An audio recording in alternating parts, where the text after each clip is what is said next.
Jacobson Bates? Here. Chair Kavanaugh? Here. Thank you. Thank you. Mary Vaughn, would you lead the pledge to the flag, please? Oui, oui. Oui, oui. I pledge allegiance to the flag of the United States of America and to the republic for which it stands, one nation, under God, indivisible, with liberty and justice for all. Thank you. Thank you so much. People have an opportunity to review the agenda. Can I have a motion to approve the order of the agenda as presented? So moved. Okay. Okay, it's been moved and seconded to accept the agenda as presented. All in favor, say aye. Aye. Aye. Aye. Would you rather have us do it, do a roll call? Okay, it's fine. Okay. Okay. Give names a chance. Okay, what? Okay, thank you. Last month, we should have had an election. According to the city code, I think it's supposed to occur in the January meeting, but it didn't happen, and but we are reminded that we should do it today, and that's the next item on the agenda. So we will now go to that. I want to say that, you know, I've served on the board of architecture review for almost 2 years, right after it was started, and from 2017 to 18, and in December, I will complete my second 2-year term as chairman of the Design Review Committee. And I've been impressed with all of my current colleagues and appreciate their work to retain the special architectural character of this extraordinary community. But I've decided not to stand for another term in December. And I believe that it would be in the committee's best interest that the chair's gavel be passed to another tonight to provide the new chairman, you know, let's say a full year of involvement as chair and engagement as chair. So accordingly, I'm now open to accept nominations for a chairwoman or a chairman to serve until our current terms expire in December. I nominate Esther Bates. Please. Second the nomination. Moved and seconded. Is there a motion that nominations Friends. end? Okay, absent objection, we will close the nominations. And we'll just go ahead and take a vote.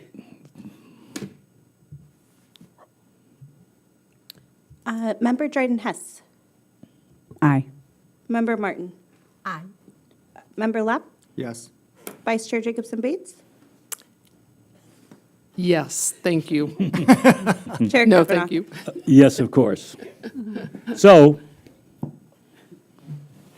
Oh, there you go. this job starts immediately? That's right.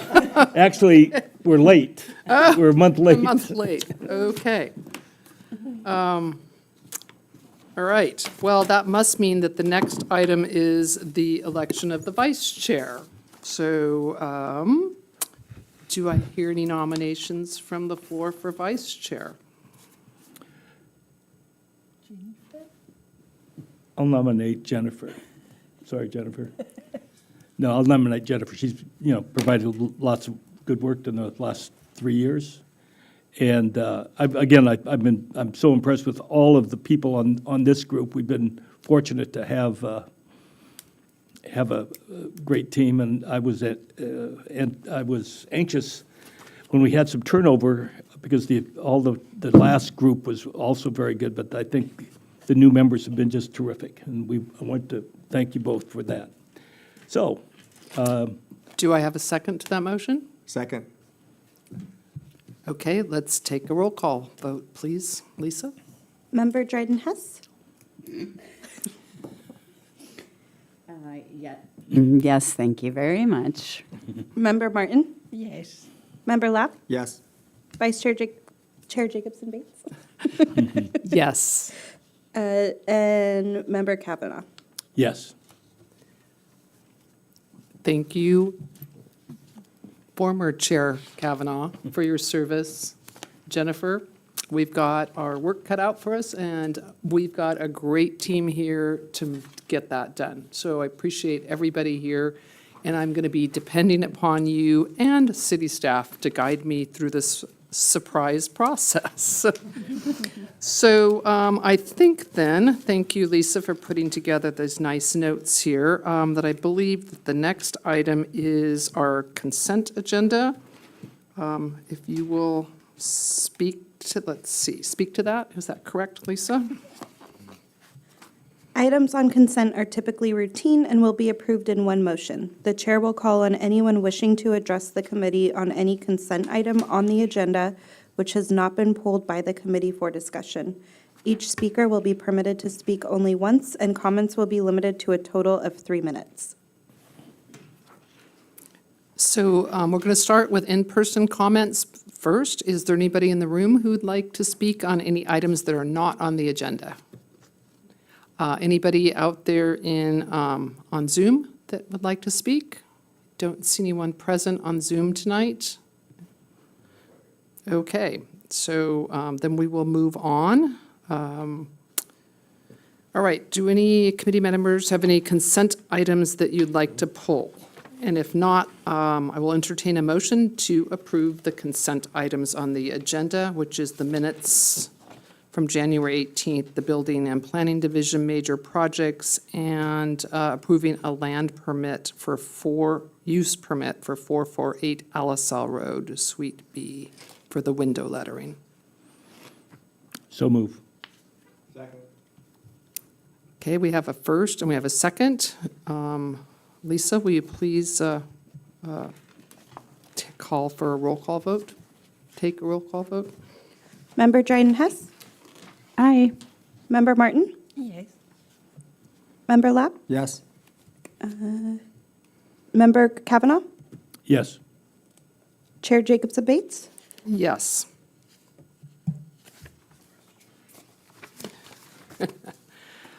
So the motion is passed. Now we're going to move on to public communications for non-agenda items. Lisa?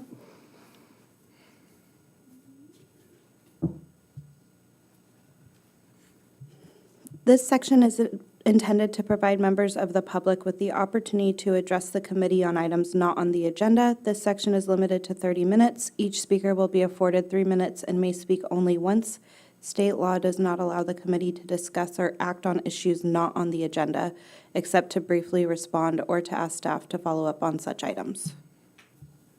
Okay, again, we'll start with in-person public comments.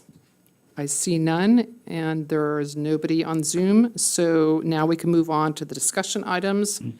First item is 4A. Raphael, turn that over to you, please. Yes, the item in your information, or in your, thank you, Chair Bates. The item in your staff report, or in your agenda packet is what's considered our 2023 annual general plan report. As required by the California Government Code, Section 64-4000, Planning and Building Department shall submit a report to the City Council and the Governor's Office of Planning Research and finally the State Department of Housing and Community Development. So this is completed to you as a courtesy. Just an FYI, the report is a substantial change from the previous reports that were submitted to both the Planning Commission and the City Council over the last 4 to 5 years, as those are solely focused on the housing element. While the housing element is a critical element to the city's general plan, it doesn't compromise the entire general plan. So therefore, the existing general plan policies that we have today, and those are what is adopted, not in the draft general plan that's will be going toward the Commission and Council in summer, is what's reflected in this report. So Appendix A reflects the goals and policies and implementation measures of the adopted general plan. And finally, the housing element implementation is reflected in Appendix B. That implementation of the housing element is based on our recently adopted 2023-2031 sixth cycle housing element, which was certified by the state of California on Monday. So some of the highlights from the annual report include the following. We, as a city staff, completed one general plan amendment last year, which was the housing element. We did have 3 zoning ordinance amendments that were completed. The city only created 6 new residential units, 3 single-family, 3 ADUs. However, 41 residential units are considered in what's post-entitlement phase, so which is these projects have been entitled by the Planning Commission or your body, and then they're awaiting either a building permit review or they're in a status what's known as ready to be issued. 109 residential units are considered in the entitlement phase, and those are to be reviewed by our planning division in the next year. There are 3, and then the adopted general plan emphasizes infill development. However, the development policies and regulations needed to be amended to implement and facilitate the development of properties has not been completed since the adoption of the 2008 general plan, which is highlighted substantially in your report. And finally, there are some major significant ordinance amendments that need to be completed within the next year to implement the housing element, including objective design standards in all of our residential and TRC zone.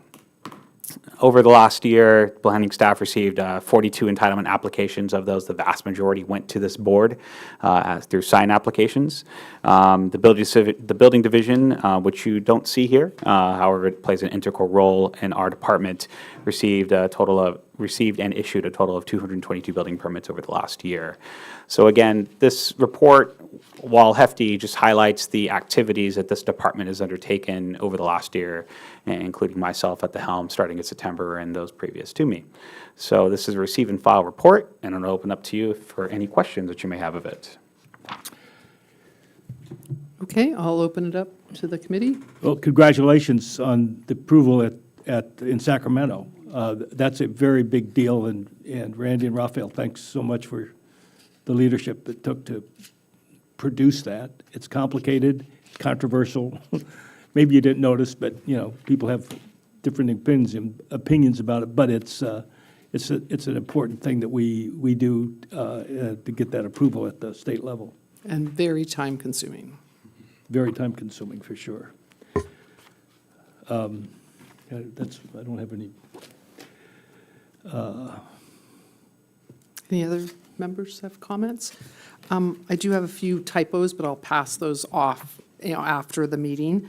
I did have a call from one of my General Plan Advisory Committee members who wanted to be sure that you knew in Section 3, it's not the General Plan Update Committee, it's the General Plan Advisory Committee. I promised him I would make sure that you knew that, which you do.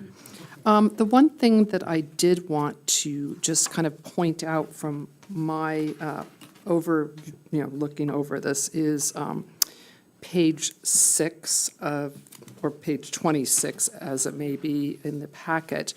There's a list of historical resources, which I think potentially needs a little bit of review. This doesn't seem to align with what we have in the general plan that we were looking at. I feel like there's a couple things that are added here and a couple of omissions. Notably, the Veterans Memorial Hall isn't on this list. So perhaps that's a side conversation, or maybe you can fill us in, Raphael, on where this information was compiled from. The list was compiled from the GPAC work, as well as the work from our consultant, and it's the list that's included in our general plan EIR evaluation. So it's not an encumbersome list. There were some that were omitted specifically, simply because we don't, necessarily have any sway in that. So, but again, that's coming from, we had a discussion about this on Monday night and at the council, and then I'll say the same thing. It's just because that list is there doesn't necessarily mean a structure may not be of historical significance. So that's something to keep in mind. So the list is not the end-all, they're-all of structures with historical significance. However, the list is what's pointed out so far based on previous general plan update, or excuse me, previous general plan in 2008, the update that's been currently working on, as well as the information fed by both the GPAC and our consultant. Okay, I think one of the things that I'd noticed was the Solvang Women's Club. That building originated over at Camp Cook, which we now know is Vandenberg Air Force Base. So I was surprised to see that on the list. Not that it necessarily shouldn't be, but I hadn't seen that before on a list.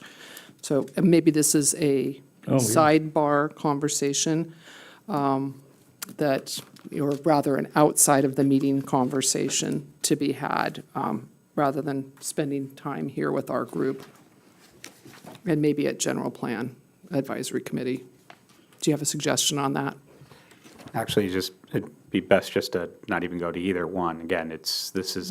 It is what it is. Right, Okay. this is actually information that's pulled from our administrative draft EIR, and that was analyzed in the general plan update. So, but again, based on historical, with city, based on historical law and other things, just because it doesn't make the list does not merit or necessarily mean it's not a historical structure. It still has to go through the review for any structure that's over 45 years of age or 55 years of age that requires some sort of development or entitlement. We have to go through that review, and as a part of that review and discovery, we determine the significance of historical significance to the community. So it's an ever-evolving list. It's just rather an example of lists and structures here in the city. Thank you for the explanation. With that, Yeah, I don't have any comment. I think, again, I talked about the Appendix B, but also Appendix A is really very comprehensive and well done. And I'm really looking forward to seeing a number of those things come to fruition. I did have a question on the community design element on the status, and I noticed, there's things that clearly need to be established. What page are you on? Just That is page 33. okay. And perhaps you can fill us in on what involvement you may be looking for from this committee in reference to, or if there is any involvement from this committee that you're seeking on that portion in particular, or anything else for that matter. At this point, no, because again, these are programs and implementation measures from our current existing general plan. You'll get a whole new set of lists next year with the newly updated ones, and those really will have a lot more bearing of direction based on council goal setting that we have in March and direction given by council, and then from there interweaving how we interact with you, moving forward. So a great example is objective design standards. Your board will play a very integral role in the creation of those, as probably the primary board of that to discuss that with a future consultant. Conversely, this board will likely not play a role in selecting uses and conditional uses. That's more of a planning commission end. So it's going to be give and take, but as we move forward, it seems it's very clear there's a lot of work that's ahead of us in this department in terms of updating our municipal code and bringing forth a better work product for our community that better reflects our values versus simply taking what was given to us in 1985 and calling it a day, which is what essentially we've been doing for a good 30-plus years. Right. Yeah. But I assume, again, that there still is in the Appendix A, in the precatory information, that there is a commitment to the Northern European design element that makes Solvang as special. That commitment's never lost. It's the work that's been poured into the community design Right, that and sets the stage. does that mean, though, that as you move forward with the new objective design standards, that it will be, you're not just going to throw away what was approved in 1985, but will that be will that be a basis for the, or will that be a source of information? I mean, I'm not seeing I can see it's more than just looking and amending that. It's going to be more than that. The basis will be the new community design element of the general plan. That's your baseline. Yeah, Because okay. there it discussed having districts So the reality is, as discussed in the GPAC, that's your blueprint. Right. Is that. While the guidelines from '89 has served us well, they're simply just that, they're guidelines. Right. And to be frank, guidelines don't mean anything in the world of objective design standards. I understand. So utilizing the new community design element, that's now essentially the baseline of the hard work that's been done and poured into that community design element. That becomes now the new baseline for setting up our objective design standards. And it's very clear that that motif in our village is not going away. Yeah. So that's crystal clear. Yeah, and I think Design element. I was pleased at how that was referred to and incorporated. I was concerned it wouldn't be, but I'm glad that it is. Okay. All right, are there any other comments up here? I just have a question. As you said, Raphael, there is a lot of work to do. I saw a lot of ongoing. What does that mean exactly? Ongoing simply just means it's encumbered as a part of our work efforts. So a great example is if you look at page 37, discussed pursue and enact traffic calming measures as appropriate to meet the policy objectives and conditions as warranted. That's from our circulation element. A great example is our Public Works Director, Roger Olds, took an item to the City Council to discuss Schmitz and Drive and traffic calming measures and pedestrian measures. That's essentially an ongoing effort. So when it says ongoing, it's basically weaved into our everyday work so it's a continuous workflow, whereas other items are just pretty crystal clear. City shall develop a program to monitor traffic volumes and levels of service to facilitate the maintenance of the city's minimum level of service. Nothing was ever developed, so therefore the program kind of just died. So it's why it's very key when we do general plan updates and we go through these policy measures. We as city staff need to ensure that the policies can actually be implemented. And if they can't be implemented, then that takes for us to sort of sound the alarm to the council and the planning commission to potentially amend those to make them more implementable or just amend them to eliminate them if they're not really necessary. So do you want us to take a motion to accept or to receive or? To receive and file, so. Receive and file. Yeah, 'cause it's simply informational, so no Okay. is required. Yeah. Okay. All right, well, then we'll move on to item 5, which is committee member comments. Committee members? Just in what you mentioned already, Chair Bates, some typos, there are some consistent typos that are confusing, which should be now. It says not, and it should be now. Yeah. So just as long as we file, but we accept those revisions before we file. Yeah. If we may pass on our notes on Yeah. those typos to you to incorporate in. Yes, that'd be great, because this does go on to planning commission as well, so. Yeah.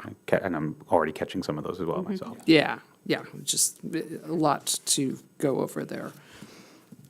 Any other comments on the items outside of, okay, so then I think that my comment would be that we, as a committee, I speak for myself, but I hear this with our committee, that it would be really helpful to have some more clarification.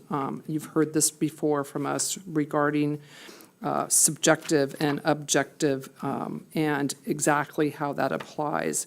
And I look at one of the applications today and the facts for the window lettering. It says that it is visually consistent with the existing building design. I'm hoping that that is something that our committee would be tasked with having input on rather than staff giving that decision. Because it does seem somewhat objective somewhat subjective as opposed to objective. And this goes back to some confusion. I would like to request that staff assist us with some training and perhaps some education that would come from our attorney as to exactly how our role, what our role is here and in relationship to the guidelines that we at one time were tasked with following, but now we're not utilizing, if I understand correctly. So I think there's some confusion as to exactly what we are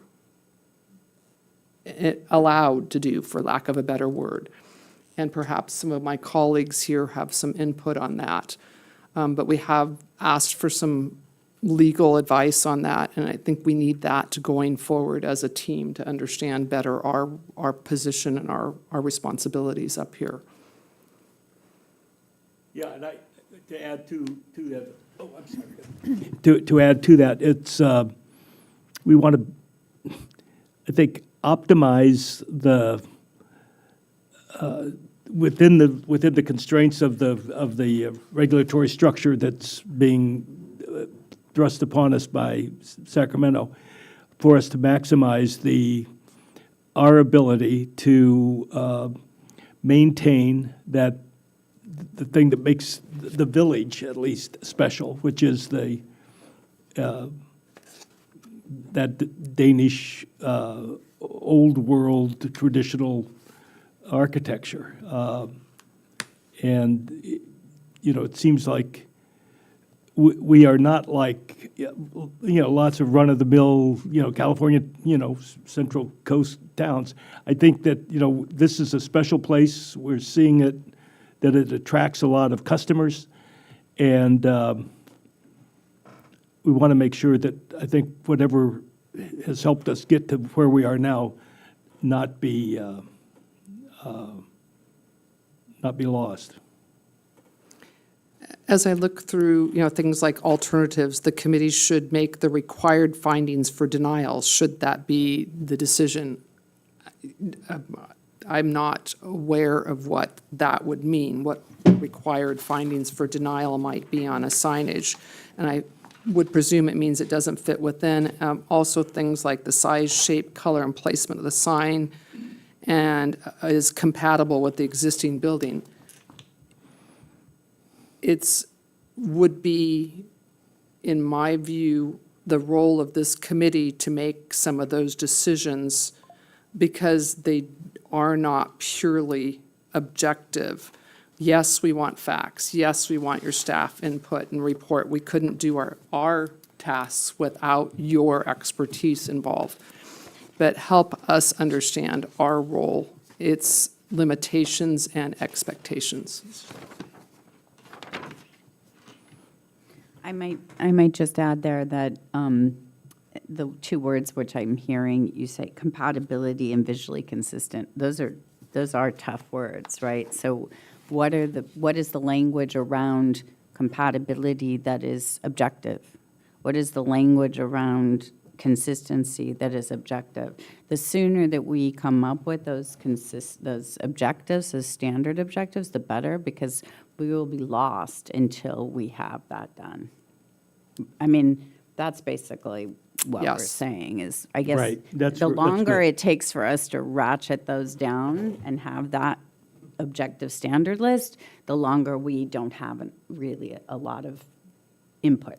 Yeah, it kind of takes away the role of the Yeah. committee, and ultimately, we're here because I, at least for me, but I feel like our committee is really strong at doing the research, looking at each project, coming here informed, wanting to do the best for keeping what makes our community the special place that it is. So help us in our role in doing that is what we're asking for with clarity. And I guess that comes down to a legal perspective. Anybody else have that? Staff comments now, please. Well, thank you. This is a brief meeting. Looks like we do have a couple items that are beginning to be lined up for next meeting as well. I will discuss your comments with Randy and our city attorney. Thank you. And so maybe we get some primers in the next couple months, depending on how we move forward. Just a couple items to note to you this evening. As mentioned earlier in my oral presentation, The housing element has been certified by the state of California. That was certified on Monday. However, our certification will technically end by the end of the day.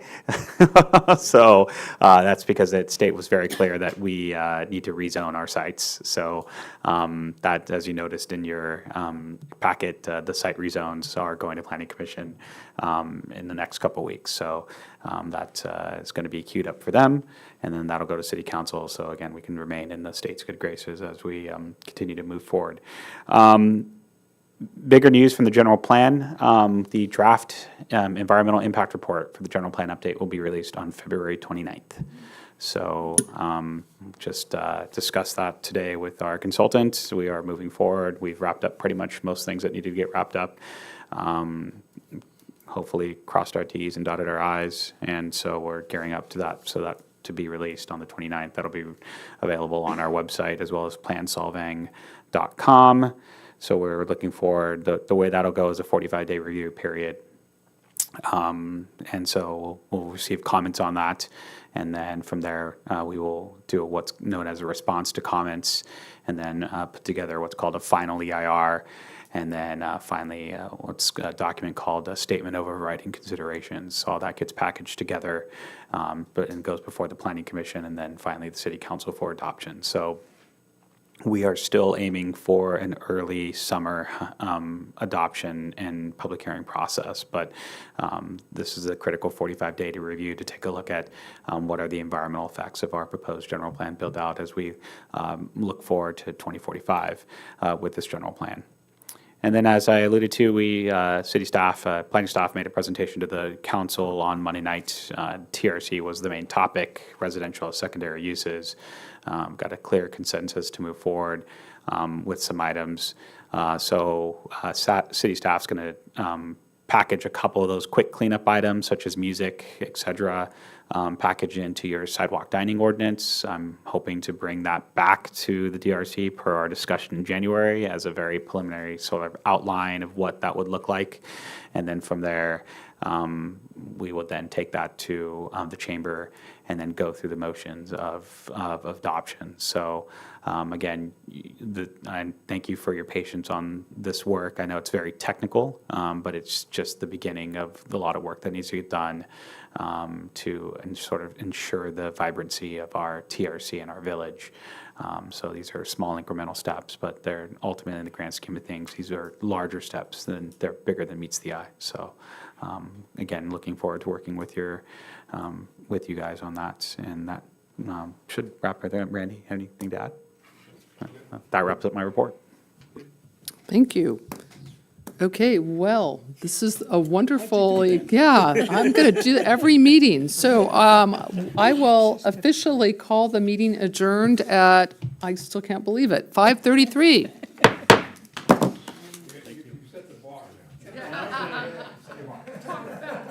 As fast as Raphael. Thank you for answering the questions about the general plan and my kind of not fully understanding that we're looking backwards in this. Not, yeah.